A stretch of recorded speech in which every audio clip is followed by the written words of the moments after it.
मार्कुस रचित सुसमाचार दूसरी अध्याय को ध्यान करें। इस अध्याय में 28 वचन लिखा गया है। पहले वचन से लेकर 20वीं वचन तक देखेंगे तो इसमें 4 प्रकार की बाग हमको दिखती है। वो ये है कि पहले वचन से लेकर 12वीं वचन तक देखेंगे तो कफरनहूम में लकवे की रोगी को चंगा करना। पहली 12वीं वचन देखेंगे तो वहाँ लकवे के रोगी को चंगा करना, ये बहुत महत्वपूर्ण घटना है। Very important about the paralysis candidate के बारे में लिखा गया है। तो ये मत्ती रचित सुसमाचार 9वीं अध्याय पहली वचन से और लूका रचित सुसमाचार 5वीं अध्याय 17वीं वचन से और यूहन्ना रचित सुसमाचार दूसरी अध्याय 11वीं वचन से हम देखेंगे तो दिखाई देती है। उसके बाद 13वीं वचन और 14वीं वचन देखेंगे तो लेवी को बुलाया जाना। मत्ती यही गॉस्पल को लिखे थे, जो सुसमाचार मत्ती रचित सुसमाचार, इनको बुलाया जाना उसके बारे में लिखा गया है। मत्ती रचित सुसमाचार 9 अध्याय का 9वीं वचन से लूका रचित सुसमाचार 5वीं अध्याय 7 से देखेंगे तो वहाँ भी लूका के बारे में ही लिखा गया है, क्षमा कीजिए, मत्ती के बारे में ही लिखा गया है। उसके बाद 15वीं वचन से लेकर 17वीं वचन तक देखेंगे तो फरीसी लोगों को परमेश्वर यीशु मसीह उत्तर देना दिखती है। फरीसी लोगों को यीशु मसीह उत्तर देना दिखाई देती है। उन लोगों के अभ्यंतर को कैसे उत्तर दिए हैं उसके बारे में लिखा गया है। इसी विषय को मत्ती रचित सुसमाचार 9वीं अध्याय 12वीं वचन से लूका रचित सुसमाचार 5वीं अध्याय 3री वचन में दिखाई पड़ती है। 18 वचन से 20वीं वचन तक लूका रचित सुसमाचार दूसरी अध्याय 18 वचन से 20वीं वचन तक देखेंगे तो यूहन्ना के चेले लोगों को यीशु मसीह ने उत्तर देना। यूहन्ना के चेले उपवास के बारे में पूछते हैं तो उसका उत्तर, उन लोगों का उत्तर देने के बारे में यहाँ लिखा गया है। ये घटनाएं मत्ती रचित सुसमाचार 9वीं अध्याय 14 वचन से लूका रचित सुसमाचार 5वीं अध्याय 33 वचन से भी दिखाई पड़ती है। उसके बाद हम लोग 21वीं वचन से लेकर 28 वचन तक देखेंगे तो वहाँ 2 प्रकार भाग हैं, 2 भाग लिखा गया है। वो ये है कि 21 और 22 वचनों में दाखरस के बारे में और मशकों के बारे में लिखा गया है। नया दाखरस नया मशकों में ही डालना है, पुराने उसमें नहीं डालना है कहकर उसके बारे में लिखा गया है। उसके बाद 23 वचन से लेकर 28 वचन तक आखिरी वचन तक देखेंगे तो सप्त का प्रभु यीशु मसीह ही है। सप्त का मतलब विश्राम का दिन, सैबत कहते हैं इंग्लिश में। विश्राम के दिन की प्रभु यीशु मसीह ही है कहकर बताया गया है। इसके बारे में भी मत्ती रचित सुसमाचार 12वीं अध्याय पहले से लेकर 8 तक, लूका रचित सुसमाचार 6वीं अध्याय पहले से लेकर 5 तक लिखा गया है। लूका रचित सुसमाचार दूसरी अध्याय में 6 प्रकार की बाग हैं, वो सब कुछ आपके आगे रखा हूँ। और दूसरी सुसमाचारों में भी इन लोगों के बारे में यही घटनाएं, इसी घटनाओं के बारे में लिखा गया है। उसके रेफरेंस भी आपके सामने बताया गया था। और हिंदी बाइबल्स में ज़्यादा से ज़्यादा रेफरेंस नीचे भी दिया गया है हेडिंग्स के साथ, वो भी आप ध्यान कर सकते हैं। पहले 12 वचनों में लिखा गया हुआ प्रामुख्य विषय ध्यान करेंगे। पहले वचन से पढ़ रहा हूँ। कई दिन के बाद, कितने दिन हुआ है नहीं बताया है, लेकिन कई दिन के बाद कहकर बताया गया है। Little gap, after little gap, कुछ दिन, not much gap, very little gap, फिर से कफरनहूम में परमेश्वर यीशु मसीह आए हैं। वो गलील के सारे जगह घूम रहे थे, सारे गांवों में घूम रहे थे और सारे शहरों में घूम रहे थे। वो निरंतर 3.5 साल ट्रैवल करते ही जा रहे थे, एक प्रांत को छोड़कर दूसरे प्रांत को छोड़कर तीसरे प्रांत, ऐसे जगह जगह घूमते ही जा रहे थे पैदल। उन्होंने यरूशलेम, यूदया, समरिया, उस सारे जगहों को वो यात्रा करते ही गए थे। वो यरूशलेम, यूदया, समरिया तक उनकी यात्राओं को किए थे। यूदया जगह और समरिया और गलील, ये 3 जगहों को यरूशलेम के साथ वो यात्रा किए थे। वो लमसम 200 किलोमीटर तक पैदल घूमते ही चले थे। वो जो आश्चर्य काम किए थे वो अनगिनती है। यूहन्ना रचित सुसमाचार में आखिरी वचनों में लिखा है कि वो जो उन्होंने आश्चर्य काम जो किया था, अगर उसको लिखना शुरू करेंगे तो ये भूमि समाती नहीं कहकर बताए थे।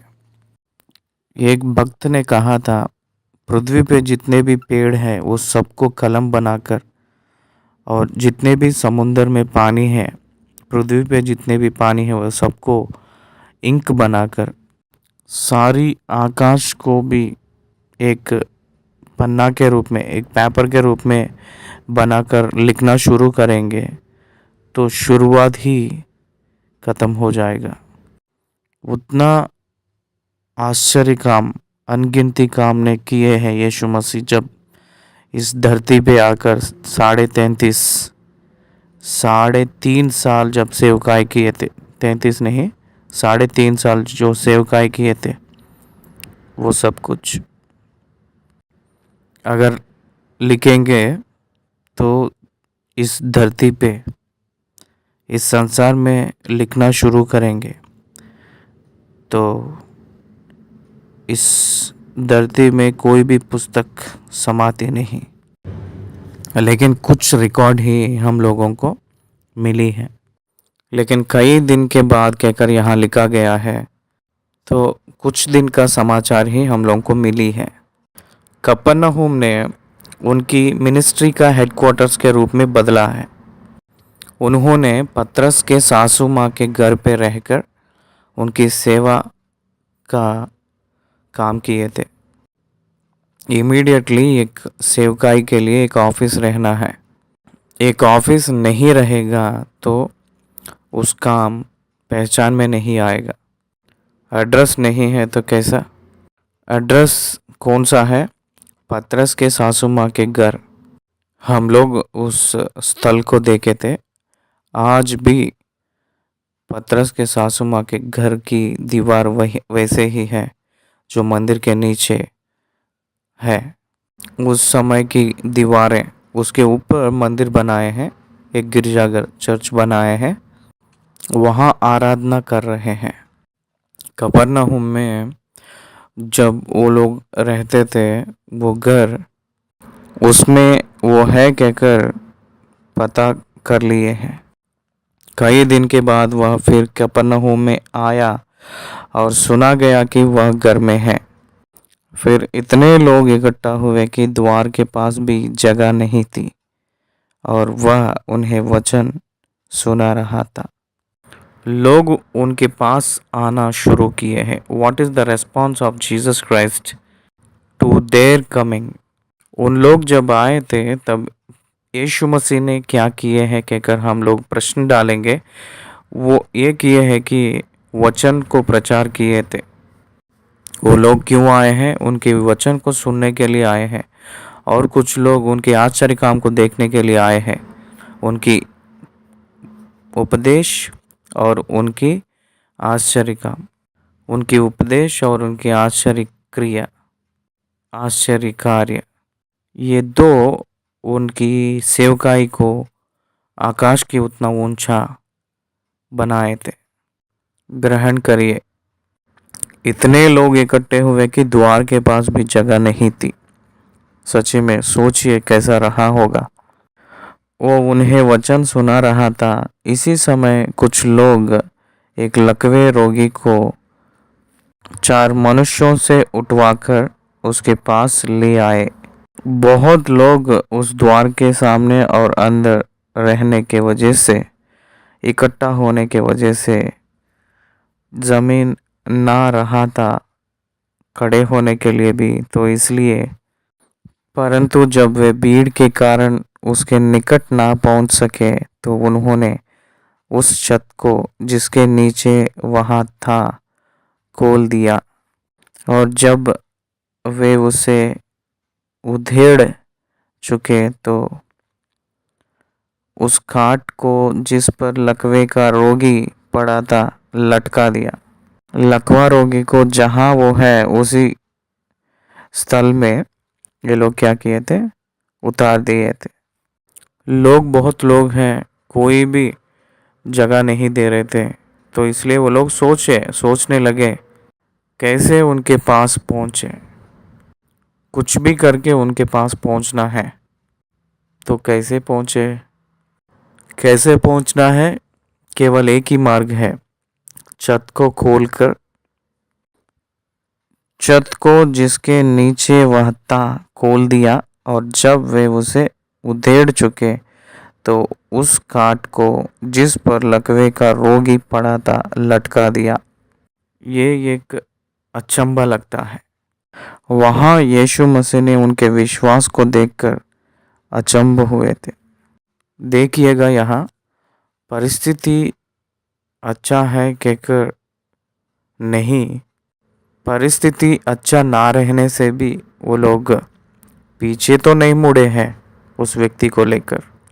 अंदर प्रवेश करने के लिए परिस्थिति ठीक नहीं है कहकर वो लोग विश्राम नहीं किए हैं। उन लोगों ने यीशु मसीह अंदर घर में रहे, सो जब उनके घर के ऊपर की छत को खोलकर खाट के साथ उनके सामने उतार रहे थे। उन लोग विश्वास से कार्य पूरा होने के लिए काम कर रहे हैं, बाधाएं को पार करके काम कर रहे हैं। विश्वास का मतलब वही है। विश्वास का मतलब बाधाएं आए हैं कहकर रुकना नहीं, बाधाएं को पार करके आगे बढ़ना ही विश्वास है।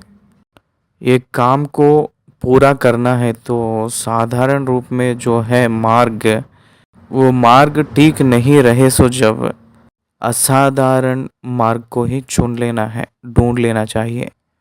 उन्हीं लोग सक्सेस होते हैं। छत को खोलना क्या है? छत के ऊपर खोलने का मतलब, छत को खोलना मतलब क्या है?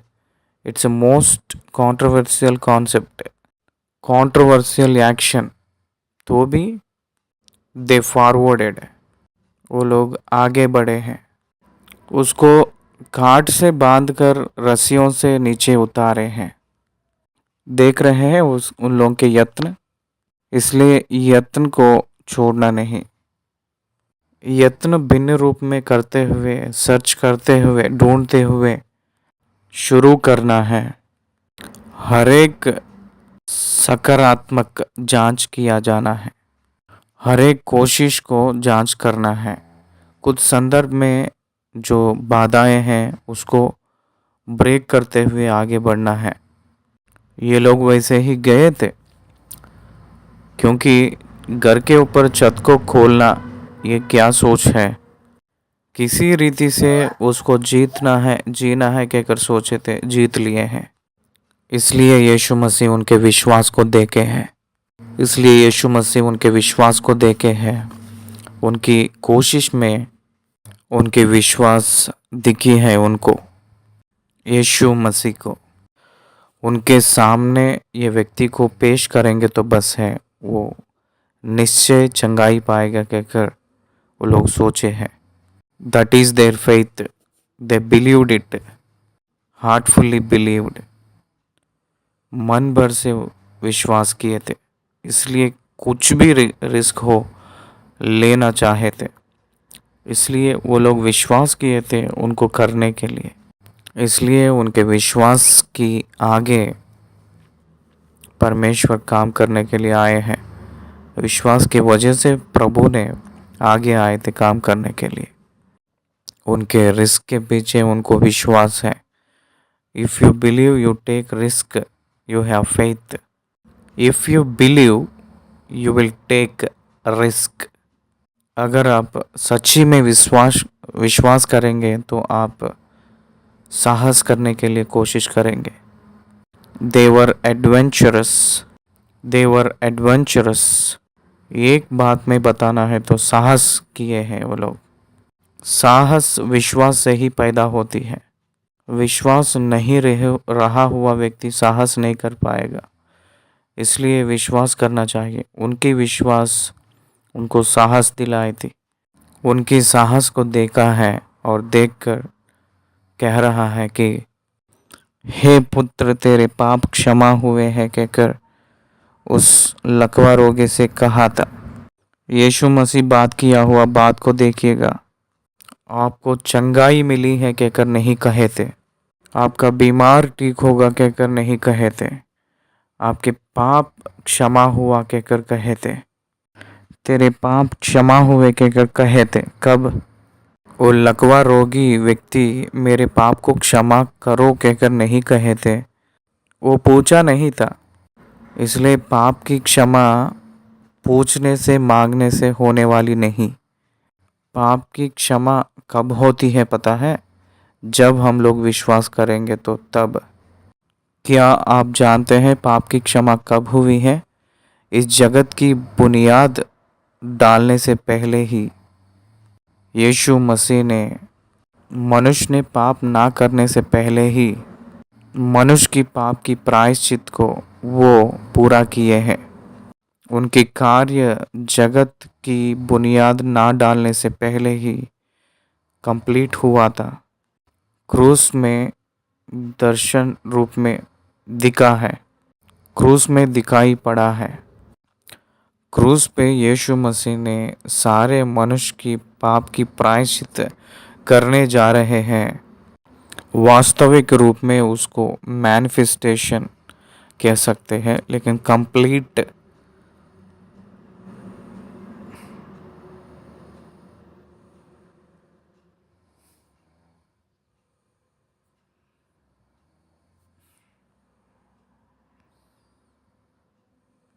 कहाँ कंप्लीट हुआ है पता है?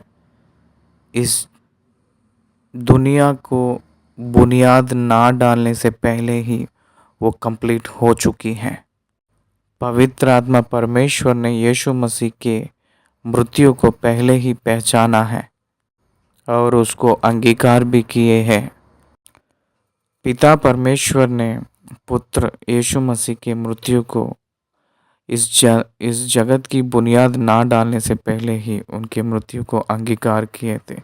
मनुष्य के पापों के निमित्त उसको मैनिफेस्ट रूप में दिखाने के लिए ही शरीरन को, देह को धारण करके एक इंसान के रूप में आकर क्रूस पर कुर्बानी होकर उसको पूरा किए सो जैसा किए हैं। पब्लिक मैनिफेस्टेशन में लेकर आए थे क्रूस के द्वारा उनकी मृत्यु को। इसलिए यीशु मसीह ने कहे थे कि तेरे पाप क्षमा हुए कहकर। कब क्षमा हुआ है? कहाँ क्षमा हुआ है? पाप ना करने से पहले ही पाप के बारे में, क्षमा के बारे में बात किए थे परमेश्वर यीशु ने। इस दुनिया में नर को ना बनाने से पहले, पाप ना करने से पहले ही नर को जो मिलने वाली पाप की प्रायश्चित यीशु मसीह में संपूर्ण रीति से परमेश्वर पहले से ही पूरा किया है। उनमें संपूर्ण रीति से पूरा हुआ है। वो कुल्लम कुल्ला अपने बीच में पूरा हुआ था। God completed everything even before it has began created. यीशु मसीह को अधिकार है इस दुनिया का बुनियाद ना डालने से पहले ही वध किया गया हुआ मेमना है वो। He was a slain even before the creation of universe. ध्यान दीजिएगा, इस दुनिया की बुनियाद ना डालने से पहले ही यीशु मसीह एक मेमना के समान वध किया गया है। There the action completed, that's why he is saying आपकी पाप क्षमा हुई है, तेरे पाप क्षमा हुए हैं। और फ्यूचर इज गॉड्स पास्ट, और future is past to God. अपनी भविष्य परमेश्वर को भूतकाल है, खत्म हो गया है। भूतकाल पास्ट टेंस खत्म हो चुकी है। Our tomorrow is God's yesterday, our future is past to God. समझ लीजिए, जो इस दुनिया की बुनियाद ना डालने से पहले ही पूरा किया है, उसी को प्रारंभ किए थे, भौतिक रूप में प्रारंभ किए थे, भौतिक रूप में खत्म करेंगे, भौतिक रूप में क्रूज पे वो खत्म किए थे। क्या आप समझ रहे हैं? इसलिए तेरे पुत्र क्षमा हुआ है कहकर जो कहना वो केवल परमेश्वर की ही संभव है। That's why he declared he is God. Jesus declared himself he is God. वो तेरे पाप क्षमा हुए कहकर जब कहे थे, क्या उसके पाप क्षमा हुई है? वो सिकनेस की कारण यह है कि सिन है, मानव के पाप मानव की बीमार का कारण होती है। The sin of Adam is the root causes of all illness, all in health. इसलिए यीशु मसीह ने कह रहे कि तेरे पाप, वो पाप क्षमा हुई है। Your sins are forgiven. वो मांगा नहीं है, वो पूछा नहीं है, लेकिन वो ना मांगने से पहले ही योर सिंस वर फॉरगिवन कहकर प्रभु ने कहे थे। आपकी स्वास्थ्य का ज़रूरत यह है कि पाप की क्षमा हुए के बाद में ही शारीरिक स्वास्थ्य मिलेगा। Unless until forgiven you will not be healed. आपकी पाप क्षमा ना होकर आपको चंगाई परमेश्वर नहीं देगा। इसलिए उसकी पाप को क्षमा किए हैं और उसको चंगाई दिए हैं। तेरे पाप क्षमा हुए कहकर जब कहे थे, उसकी अर्थ ये आ रहा है कि तेरे पाप को मैं क्षमा किया हूँ कहकर अर्थ आती है। इसलिए वहाँ नीचे वचन देखे, 6वें वचन में शास्त्री और फरसी लोग बैठे थे, बात कर रहे थे। तब कई शास्त्री जो वहाँ बैठे थे अपने अपने मन में विचार करने लगे, यह मनुष्य क्यों ऐसा कहता है? यह तो परमेश्वर की निंदा करता है। परमेश्वर को छोड़ और कौन पाप क्षमा कर सकता है? ये लोग बात कर रहे थे अपने आप में, परमेश्वर को छोड़ और कौन पाप क्षमा कर सकता है कहकर। तब यीशु ने तुरंत अपनी आत्मा में जान लिया कि वे अपने अपने मन में ऐसा विचार कर रहे हैं और उनसे कहा, तुम अपने अपने मन में यह विचार क्यों कर रहे हो? सहज क्या है क्या लकवे के रोगी से यह कहना कि तेरे पाप क्षमा हुए, या यह कहना कि उठ अपनी काट उठाकर चल फिरे? क्या यह सहज है कि पाप को क्षमा करना सहज है? क्या सच्ची में उसके पाप क्षमा हो गया है? अगर क्षमा हो गया तो कुछ हुआ है, वहाँ कुछ तो होना चाहिए। जब पाप को क्षमा हो गया तो तब यीशु मसीह ने ये बात कह रहे हैं कि, देखिए पढ़ रहा हूँ 9वें वचन से, सहज क्या है क्या लकवे रोगी से यह कहना कि तेरे पाप क्षमा हुए, या यह कहना कि उठ अपनी काट उठाकर चल फिर?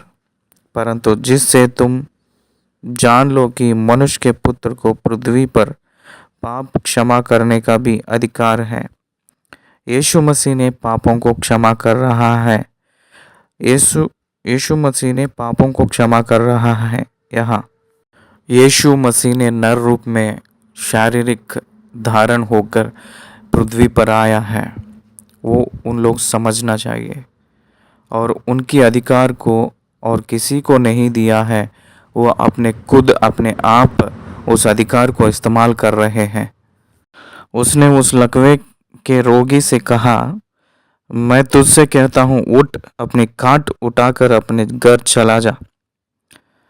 तुरंत वह उठा और तुरंत खाट उठाकर सबके सामने से निकलकर चला गया।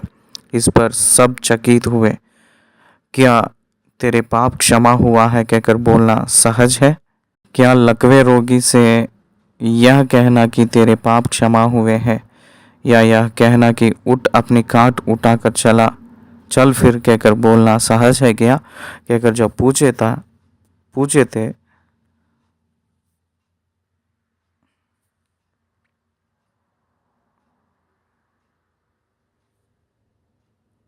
उसकी पाप क्षमा हुआ है कहकर पता चलने का उदाहरण ये है कि वो लकवा व्यक्ति ठीक होकर खड़ा हो गया है और वो अपने बिस्तर को उठाकर उन लोगों के सामने से जा रहा था।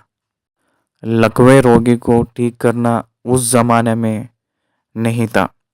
कुष्ठ रोगियों को यानी कोढ़ी रोगियों को ठीक करना उस जमाने में नहीं था। क्या आप समझ रहे हैं? समझना चाहिए मेरे प्रिय भाई और बहन, क्योंकि यहाँ जो केवल परमेश्वर ही कर सकता है, उस कार्यों को यीशु मसीह ने कर रहे हैं, क्योंकि वही खुदा है और वो नर रूप में शारीरिक धारण हो करके इस धरती पे आए हैं, कहकर समझने के लिए, समझाने के लिए। उन लोग उस व्यक्ति का पाप को क्षमा करते ही वो खुदा है कहकर या खुदा के पुत्र है कहकर समझने के लिए परमेश्वर प्रकट किया था। वो लोग नहीं ग्रहण कर पाए थे। उन लोगों के हठीला हृदय समझ नहीं पाई थी। वो धरती पे आने का उद्देश्य क्या है, पूरा वचन ही गवाही दे रही है, लेकिन वो लोग समझ नहीं पाए थे। 12वीं वचन, वह उठ और तुरंत वो उठा और तुरंत खाट उठाकर सबके सामने से निकलकर चला गया। इस पर सब चकित हुए और परमेश्वर की बड़ाई करके कहने लगे, हमने ऐसा कभी नहीं देखा। ऐसे कार्य को हम लोग कभी भी नहीं देखे कहकर वो लोग परमेश्वर की महिमा किए थे। Common man believed God, religious people are puzzled, but the common man believed. देखिए, जो परमेश्वर के वचन को जानने वाले तो पजल्ड हो गए थे, लेकिन परमेश्वर की वचन को नहीं जानते हैं वो लोग उसके ऊपर विश्वास करने लगे। इसलिए विश्वास करने के लिए बाइबल का जानकारी होने का ज़रूरत नहीं है। विश्वास करने के लिए विश्वास चाहिए, भरोसा रखने के लिए विश्वास चाहिए। विश्वास करने के लिए बाइबल की एग्ज़ाम पास होने का ज़रूरत नहीं है। बहुत लोग बहुत वेदांत जो ज्ञान पढ़कर बहुत लोग उसके ऊपर विश्वास नहीं किए थे। परमेश्वर ही नहीं है कहकर बोले थे बहुत लोग। कोई भी वेदांत ज्ञान नहीं है, उस व्यक्ति परमेश्वर के ऊपर विश्वास करने लगा, परमेश्वर के ऊपर भरोसा करने लगा और उनके पीछे हो लिया। इतना वचन की उपदेश करने वाला मैं कभी भी बाइबल के कॉलेज में जाकर पढ़ाई नहीं किया था, क्योंकि पवित्र आत्मा ने मेरा टीचर बनकर है। परमेश्वर ही मेरा उपदेशक है, मनुष्य नहीं कहकर मैं आपके सामने बता रहा हूँ। मैं जैसे चाहे वैसे मैं वचन को प्रचार किया हूँ, तो इसका मतलब यह है कि मेरा बल, मेरा शक्ति, मेरा सामर्थ्य नहीं है। मेरे पीछे पवित्र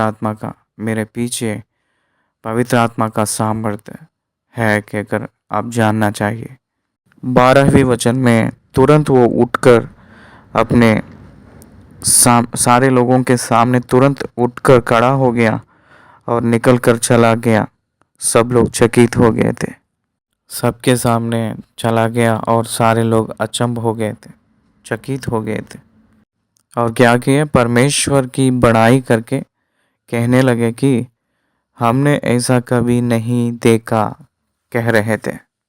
हिज रोल वॉज कंप्लीटेड।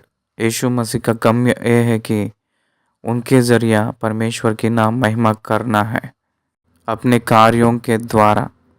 विश्वासी लोग भी अपने कार्यों के द्वारा परमेश्वर के नाम की महिमा लाना है। अपने काम के जरिया, अपने सेवकाई के जरिया लेकर आना है कहकर समझना चाहिए।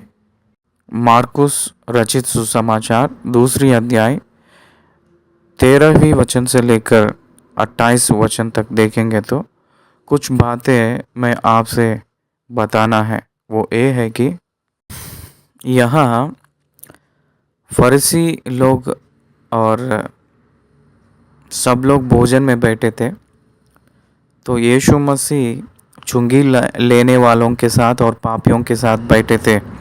तो उस समय वो एक वचन बता रहे थे। यीशु ने यह सुनकर उनसे कहा, भले चंगों को वैद्य की आवश्यकता नहीं, परंतु बीमारों को है। मैं धर्मियों को नहीं परंतु पापियों को बुलाने आया हूँ। ये जो वचन यीशु मसीह की सेवकाई को दर्शा रही है। यीशु मसीह की सेवकाई क्या है? जो नाश हो गया था उसको ढूंढ कर ले आकर उद्धार करने के लिए है। इसलिए नाश हुआ है वो कौन है? हर एक व्यक्ति नाश हुआ है, परंतु कौन उद्धार पाएंगे? वो अपने आप पाप कहकर, पापी हूँ कहकर ग्रहण करके यीशु के पास जो आते हैं वो लोग उद्धार पाते हैं, उद्धार पाएंगे। यीशु मसीह प्रभु पवित्र है। वो चुंगी लेने वालों को, पापियों को प्रेम करने का कारण, वो पापियों को प्रेम कर रहे हैं, इस दुनिया को प्रेम कर रहे हैं। दुनिया में हर एक मनुष्य आदम के वजह से पाप बना है, आदम के वजह से पापी हुआ है। आदम के पाप के वजह से स्वाभाविक रूप में हम सभी लोग पापी बने हैं और हम लोग पाप ही करते हैं और कुछ नहीं कर पाएंगे। पाप के ऊपर जय पाकर जीना यीशु मसीह को ना पहचान कर मनुष्य को असंभव है। इसलिए एक पापी अपने आप को पाप के ऊपर जय नहीं कर पाएगा। पवित्र आत्मा के सामर्थ्य से ही जय पा सकते हैं, लेकिन स्वाभाविक रूप में पाप के ऊपर जय नहीं पाएंगे। इसलिए सारे मनुष्यों के ऊपर परमेश्वर ने तरस खाया था। इसलिए पाप ना करने से पहले ही उन लोगों की पाप के बारे में पहले ही सोचना उनकी विश्वास है, हिज फेथ। इसलिए परमेश्वर ने मैं पापियों को ही बुलाने आया हूँ और भले चंगी लोगों को वैद्य का ज़रूरत नहीं है कहकर स्टेटमेंट इस्तेमाल किए थे। मैं धर्मी व्यक्ति को बुलाने नहीं आया हूँ कहकर कहे थे। धर्मी व्यक्ति को बुलाने नहीं आया हूँ कहकर कहे तो जो लोग अपने आप को धर्मी कहकर सोचते हैं उन लोगों को बुलाने के लिए मैं नहीं आया हूँ, क्योंकि दे वर डिटरमाइंड टू हेल। वो लोग नरक की योग्य हैं। उसके बाद हम लोग उपवास के बारे में बात करते समय यूहन्ना के चेले भी उपवास कर रहे हैं। इस्राएल में यहूदी के धर्मी लोग सब लोग उपवास कर रहे हैं, लेकिन आपके चेले क्यों नहीं कर रहे हैं उपवास कहकर यहाँ संदर्भ है। उपवास क्रिश्चियनिटी में मैंडेटरी नहीं है। क्रिश्चियनिटी में उपवास पर्सनल है, इस्लाम में मैंडेटरी है। उपवास की प्रार्थना व्यक्तिगत, और उपवास करके प्रार्थना करेंगे तो वो अंदरूनी में सामर्थ्य बनेगा। It is no way like a commandment for Christians. Masih वालों को आज्ञापूर्वक उपवास नहीं है।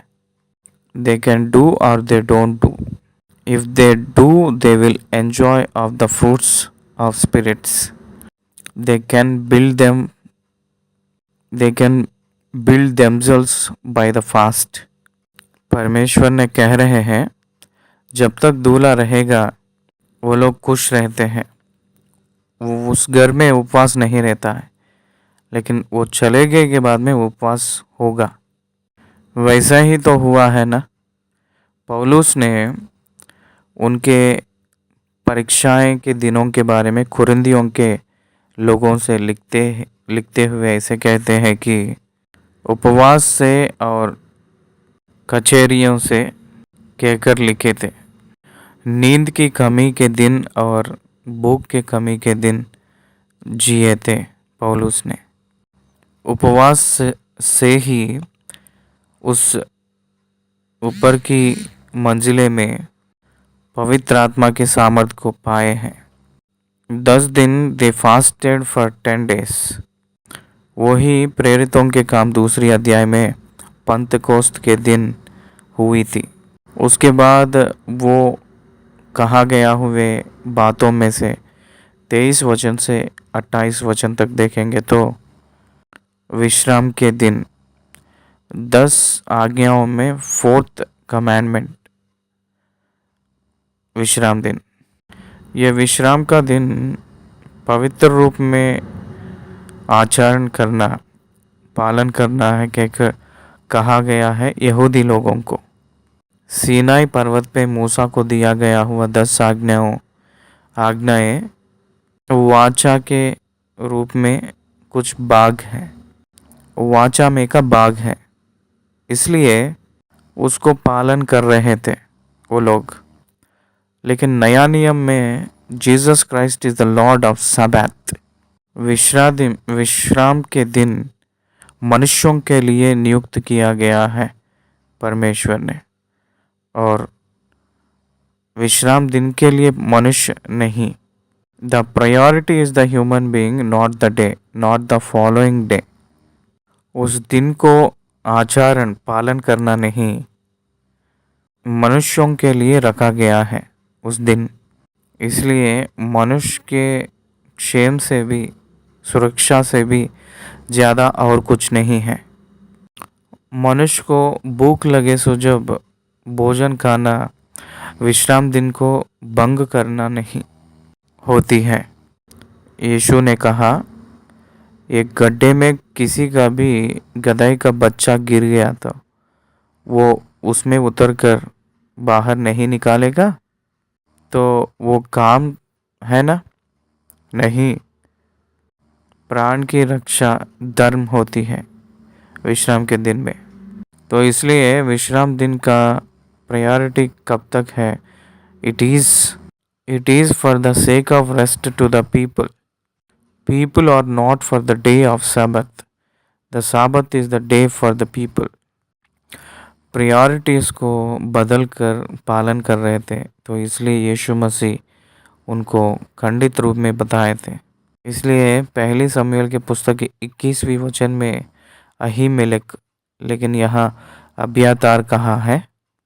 अहीमेलेक याजक रूप में रहे सो जब दाऊद ने उसको लेकर खाया था, जो मंदिर में रहता है, शू ब्रेड कहते हैं उसको केवल याजक लोग ही खाना चाहिए था।